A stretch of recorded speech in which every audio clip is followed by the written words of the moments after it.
Fervor.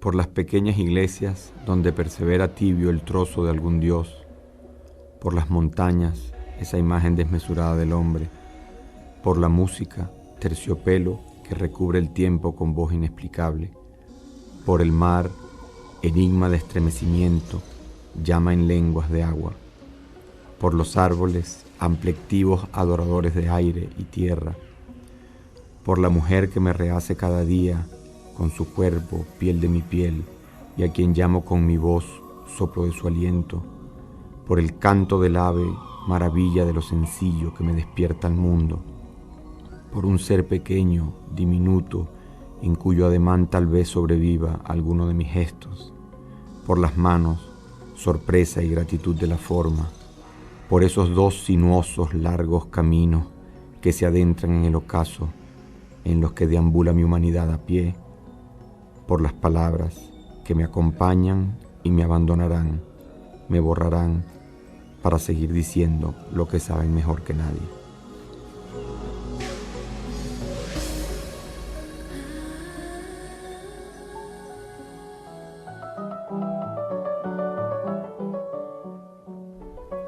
La reflexión como fuerza que mueve una escritura, la estética como paradigma de un torrente interno, la memoria como un olor que nos baña de sentidos. Pequeña es una palabra en un papel, grande es su pulsión en un sentir. Así es la poesía, así son los poemas. Texto Sentido abre hoy su espacio a la poesía, a la cadencia poética de Luis Miguel Izaba, físico y profesor de Lengua y Literatura de la Universidad Simón Bolívar.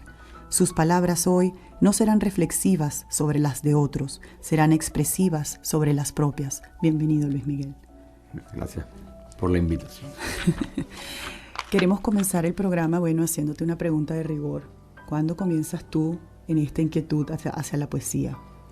Si supieras que me vino tarde un poco, ¿no? Tarde digo yo, porque mucha gente dice que escribe poesía desde muy pequeño. Yo llegué a la literatura, no sé si es el caso de mucha gente, a la escritura por la literatura. Yo empecé leyendo y por las cosas que leía y por los poetas que leía y los poemas que me gustaban, me sentí impelido a querer escribir. Así que quise escribir antes de escribir. Y eso fue como a los 15, a los 20 años más bien, ¿no? Ahora, ¿y por qué molestarse en escribir poesía, Luis Miguel? O sea, ¿eso no te causa un cierto desprestigio entre tus colegas físicos de la facultad? Y no dicen, no, tú sabes que él es medio poeta y tal.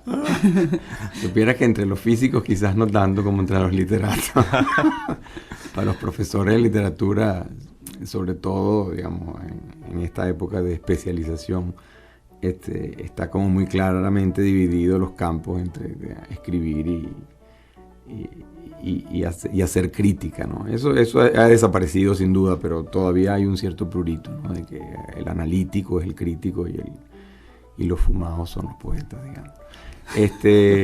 Sí, desde el punto de vista académico no añade nada, digamos. No sé si quita algo, pero no añade. O sea, uno puede escribir libros de poesía y eso no influye ni en el ascenso, ni en el desempeño académico como profesor, etcétera, ¿no? Ahora, ¿por qué escribir poesía? Bueno, porque uno tiene que hacerlo de alguna manera, algo lo obliga a uno, ¿no?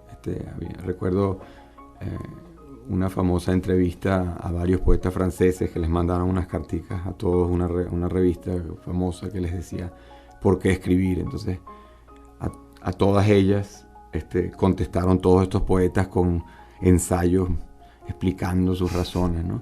Y la respuesta más corta fue la de Saint-Jean Perse, que es este poeta que yo traduje, que contestó simplemente a mano para vivir mejor, ¿no? Y yo creo que tiene que ver con eso, ¿no? Es decir, hay algo, como hablamos cuando hablamos de la teoría de la poesía, hay algo de la dimensión nuestra que es verbal, ¿no? Y uno escribe porque quiere acceder a esa dimensión, expandirla, hacerla más compleja, de manera menos consciente quizás que en la teoría, ¿no? En un libro donde tú haces un análisis de la poesía de Rafael Cadenas, Voz de Amante, tú dices que tú sientes que Cadenas escribe por la necesidad de reflexionar, de sacar a la luz las fuerzas profundas que lo habitan. Yo pienso que eso se puede aplicar casi que a una gran cantidad de poetas, porque verdaderamente todo aquello que mora dentro de ellos es aquello que uno siente plasmado en las palabras, ¿no? Exacto. Ahora, yo también quería preguntarte, ¿cómo controla el poeta esas palabras que pone en un papel para que siempre sean acordes o estén junto a las ideas o pensamientos que viven dentro de él? Uh-huh. Bueno, esa es una pregunta muy importante, porque yo no sé si yo estoy de acuerdo con muchos poetas en este sentido. Yo creo que en la poesía de lo que se trata justamente es de perder el control. Es decir, esas fuerzas a las que yo me refiero que habitan en el interior son fuerzas que yo no manejo intelectualmente, ¿no? Y que de alguna manera, como decía el poema al final del comienzo, las palabras saben decir mejor que nadie, ¿no? Entonces, no se trata en ese sentido de una expresión, que yo digo lo que siento, sino que de alguna manera las palabras van a ir diciendo lo que ellas sienten, o lo que ellas pueden hacer sentir en quien las lee, o lo que ellas pueden hacer pensar en quien las lee. O sea que no es una cuestión de control ni de adecuación entre un pensamiento y unas palabras, sino la posibilidad de darle a las palabras decir, la apertura a un decir, ¿verdad? Que sea complejo, enriquecedor, magnífico, ¿no? ¿Tú abandonaste la física completamente para dedicarte a la literatura? Completamente. Ya no me acuerdo. Entre los amigos físicos, el chiste mío es que ya no me acuerdo ni de las ecuaciones de Maxwell, que es algo así como que lo que uno necesita para vivir. Las ecuaciones de Maxwell, eso es poesía. Eso es poesía. ¿No? Pero yo ni de eso me acuerdo. Mira, en el libro de Elena Poniatowska, La piel del cielo, hay una frase que me llamó mucho la atención, ¿no? Que es cuando el protagonista Lorenzo de Tena, aburrido de su vida de abogado, descubre la astronomía, ¿no? Y alguien le dice, hermano, creo has encontrado aquello sin lo cual no podrás vivir. Tu vida se va a convertir en lo mejor y más grande del mundo. La cotidianidad se te hará tolerable. ¿Hace la poesía que la cotidianidad se haga tolerable? Sí, claro. O al contrario. Sin duda. No. La hace tolerable, claro. A veces la revela, ¿no? A veces la revela más dura o más difícil o más cruda de lo que es, pero sin duda que al mediatizarla en palabras la hace tolerable. Y más que tolerable, a mí me gusta, la expande, ¿no? La idea de que la expande, la hace más compleja. Es decir, nuestra cotidianidad puede ser también leer, y ese leer lo que hace es añadir dimensiones a nuestra existencia cotidiana, digamos, concreta, ¿no? O sea, eso puede ser un consejo a las personas. Claro, hay que leer poesía. Claro.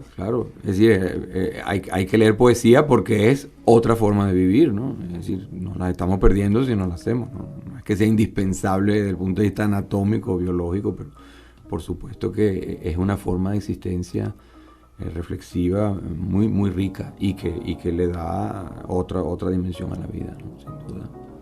Ahora, la persona Luis Miguel Izaba no solamente escribe poesía y además se desempeña dentro de la academia. La persona Luis Miguel Izaba me está haciendo señas para que no diga lo que voy a decir. Se está poniendo nervioso. Sí. No, él además de eso tiene una gran inquietud y una gran inclinación hacia la música. Él toca algunos instrumentos y yo quisiera que nos hablara un poco de cómo es ese vaciado de todas esas inquietudes en la parte musical. Bueno, la verdad es que yo nunca he buscado establecer así como relaciones entre todas estas cosas. Son actividades que yo hago. ¿Tienen relación? Seguro, ¿no? Mucha. Pero nunca he buscado establecerla, ¿no? Sí, de pequeño estudié música y la odié porque me obligaban a estudiarla, ¿no? Después de adolescente la descubrí por mi cuenta, empecé a tocar música venezolana, cuatro, y estudié arpa criolla en un tiempo y toqué un poquito de arpa, y después volví al piano, seguí un poco con la música académica. Mi última pasión es el timbal, así que estoy tocando salsa. Estoy tocando salsa ahora. Voy a escribir un poema sobre la salsa. Recuerdo hace muchos años un poeta venezolano conocido, cuyo nombre no voy a decir, que fue a mi casa a visitarme, y entonces estuvimos hablando de poesía y de las traducciones del francés y yo no sé qué, y entonces de repente yo le digo, bueno, déjame darte una sorpresa que te voy a tocar algo, y entonces saco el arpa, y entonces me dice, no vale, yo me imaginaba que tú tocabas piano o violín, música clásica. Flauta. Exacto, pero un joropo, va a tocar joropo. Yo le digo, bueno, si me ve hoy se desmaya cuando me estoy tocando timbal. Que no pega con el académico para nada. Pero volviendo a tu pregunta, para mí es otra vez otra dimensión de la existencia. Es decir, haciendo música, uno le añade en el plano de lo inútil, ¿verdad? Porque de alguna manera no sirve para nada, le añade algo a la vida que es una actividad creativa, expansiva, ¿no? Bueno, vamos a oír ahorita con ritmo venezolano otra poesía de Luis Miguel Izabal, no mentira. Vamos a escuchar otro poema de Luis Miguel, inédito.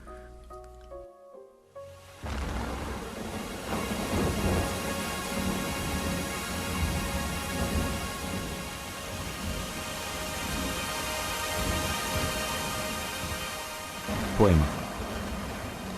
No se trata de transcribir el canto del pájaro que me acaba de despertar de mi vigilia, sin sospecha. Ese canto es la irrealidad que me recubre y que se expande en la conciencia de un temblor anónimo como la espina de agua en un pozo de luz. El pájaro quizá ni existe, eso no importa, o ya migró a otro ámbito de ausencia, y yo me alejé de todo y de mí al percibirlo. El canto ya no es suyo ni es mío, encarna una verdad mayor que los dos juntos y que nos desmiente a ambos. Solo el canto, sin pájaro ni audiencia, es la realidad. Y estas palabras, el frágil testimonio de que todo signo no es sino gesticulación para aproximarse a tientas a los más modestos márgenes.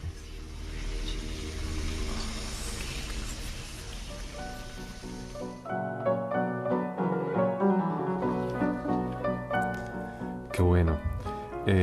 Otra cita que recogí por ahí en algún lado, yo no me acuerdo ni dónde, de un tal Fernand Van Deren, no sé, aparentemente es un famoso crítico, creo que francés. Dice: la poesía es la más peligrosa de las artes, porque el poeta no puede escoger más que entre lo sublime y lo ridículo. ¿Qué opinión te merece esa?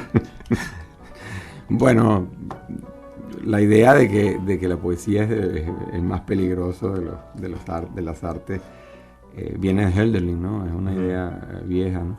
Ahora, no creo que sea por eso, ¿no? Creo que...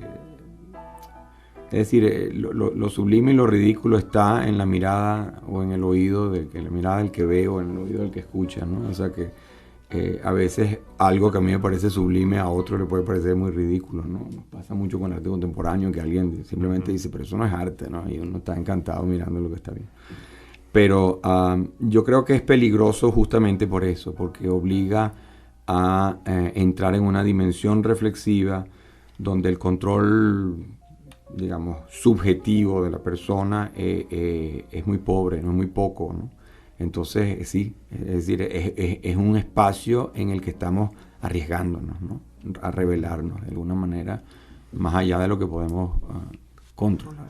Solamente un comentario, conversando con alguien en estos días, que un señor ya mayor que supuestamente es muy amigo de Rafael Cadena. Ajá. Él me dice, no, y entonces yo hablé con Cadena y le dije, pero Cadena, es que yo no te entiendo lo que tú escribes, yo no entiendo lo que tú escribes. Y era algo así, y este es un intelectual, una persona muy culta, pero decía, pero es que yo no entiendo, eso no es poesía. Es un comentario al margen, ¿no? Y eso pasa, y a otra gente simplemente le parece extraordinaria, ¿no? O sea que a veces es difícil saber dónde está lo ridículo y dónde lo sublime. Yo encontré, si sé de quién, una cita de Edgar Allan Poe en su libro escrito sobre poesía y poética, que dice que un poema merece ese título solo en tanto entusiasma al lector, elevando el alma. El valor del poema se halla en la proporción de este entusiasmo elevador. O sea, lo que tú acabas de decir más o menos puede resumirse aquí. El que lee la poesía es el que siente verdaderamente que eso lo mueve. Exacto. Y lo hace pensar que es algo que él no controla, y por eso podemos decir que se llama poesía, pues, el lenguaje poético.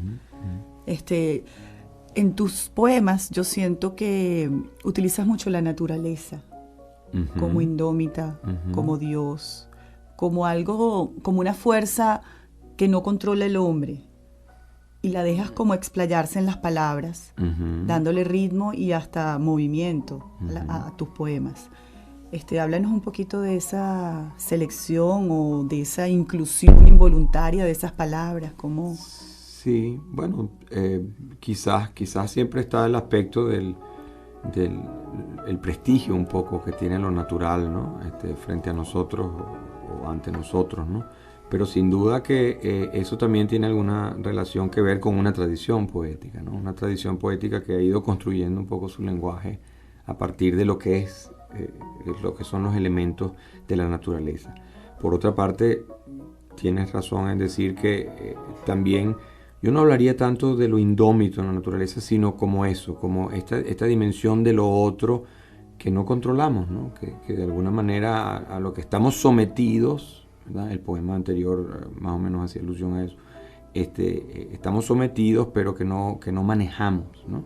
Y que debemos dejarnos, digamos, llevar por ello, ¿no?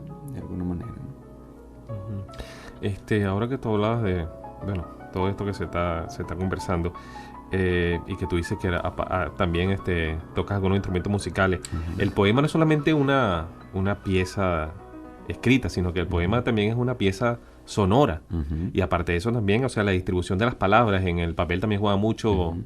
Tiene un papel importante, o sea, que tiene que ver con, o sea, el poema también es una obra visual.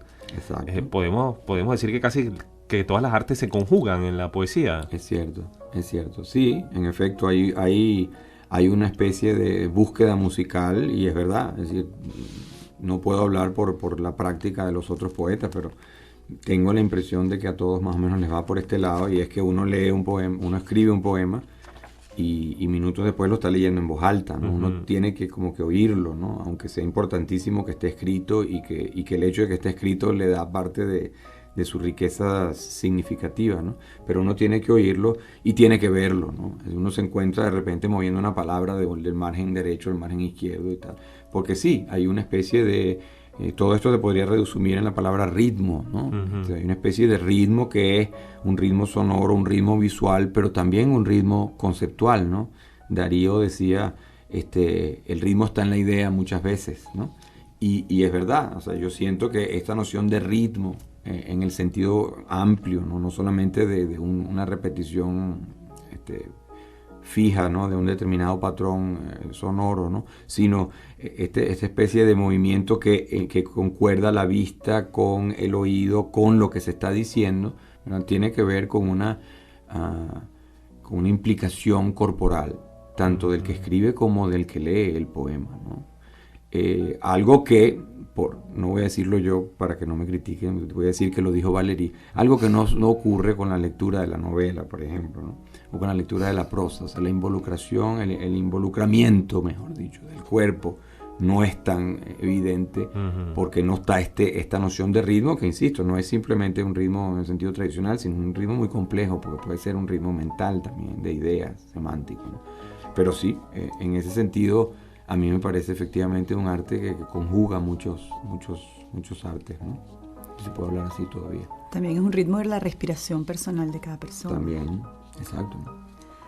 Al principio del programa tú hablabas de que tú habías comenzado a escribir poesía cuando comenzaste a leer poesía, cuando te acercaste a los escritores de poesía.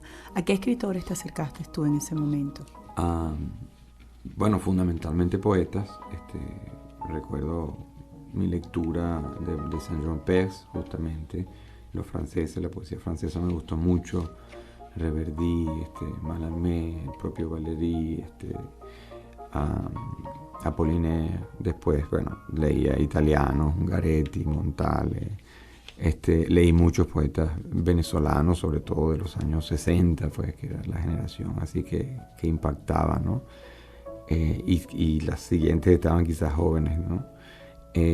Cadenas, por supuesto, Montejo, un poco más cerca, Calzadilla, los latinoamericanos, Paz, Lezama, Juarro ha sido un poeta muy importante para mí, ¿no? ¿Quién más? No, Gervasi, Juan Sánchez, Peláez, muchos poetas norteamericanos, bueno, no solamente Cummings, William Carlos Williams, Eliot, por supuesto, muy importante Eliot, para mí, quiero decir, ¿no? También poesía clásica, siempre me gustó leer a Quevedo y vuelvo con gusto a Quevedo.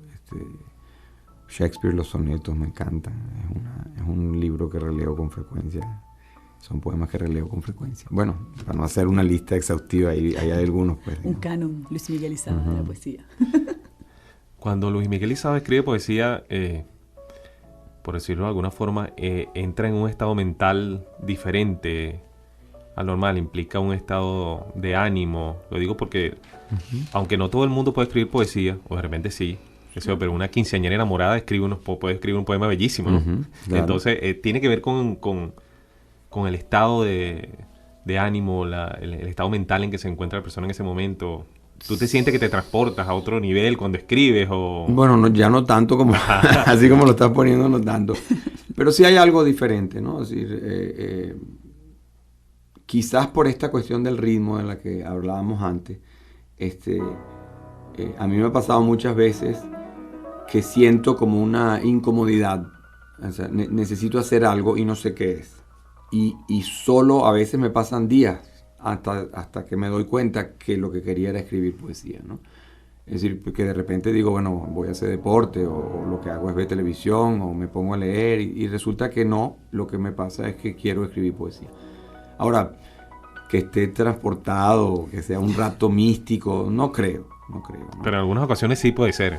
Pues claro que lo puede ser, pero por lo menos en mi caso no pasa mucho. Lo que sí pasa, y no quería dejar de decir esto, es que muchas veces cuando escribo poesía estoy pensando en poemas que he leído, estoy pensando en poetas que he leído, o estoy tratando de dialogar con poetas. O sea que siempre está en mi caso por lo menos muy vinculado el escribir con el haber leído. Mencionó usted una palabra que no me había dejado mencionar, que es el deporte. El poeta Luis Miguel Izaba también juega muchísimo basquetbol y fútbol, y de esa otra manera también de drenar, y me imagino de vivir la cotidianidad. ¿Te saca tanto tiempo? No sé, yo tampoco sé. Y además da clase, y las clases son larguísimas, de 4 y 5 horas. Bueno, para terminar, desgraciadamente esta media hora es la más corta que uno siempre puede esperar, y queríamos leer otro poema de Luis Miguel Izaba. Vamos a despedir de una vez el programa. Estuvimos con ustedes Rigoberto Rodríguez, Nines Pérez Luna, y nuestro invitado de hoy, Luis Miguel Izaba. Vamos a escuchar otra poesía de este poeta.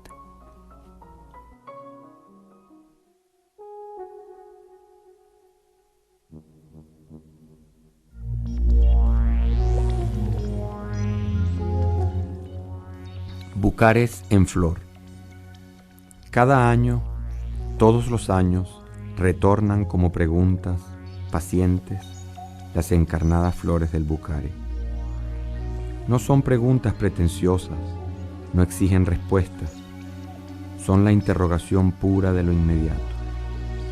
Retornan, se repiten, no para ser miradas, para envolver la mirada en el halo del tiempo, en el ámbito en el que la apariencia enrostra la alteridad a quien la mira, su despacioso, indeclinable desilvanarse en todos, en todo.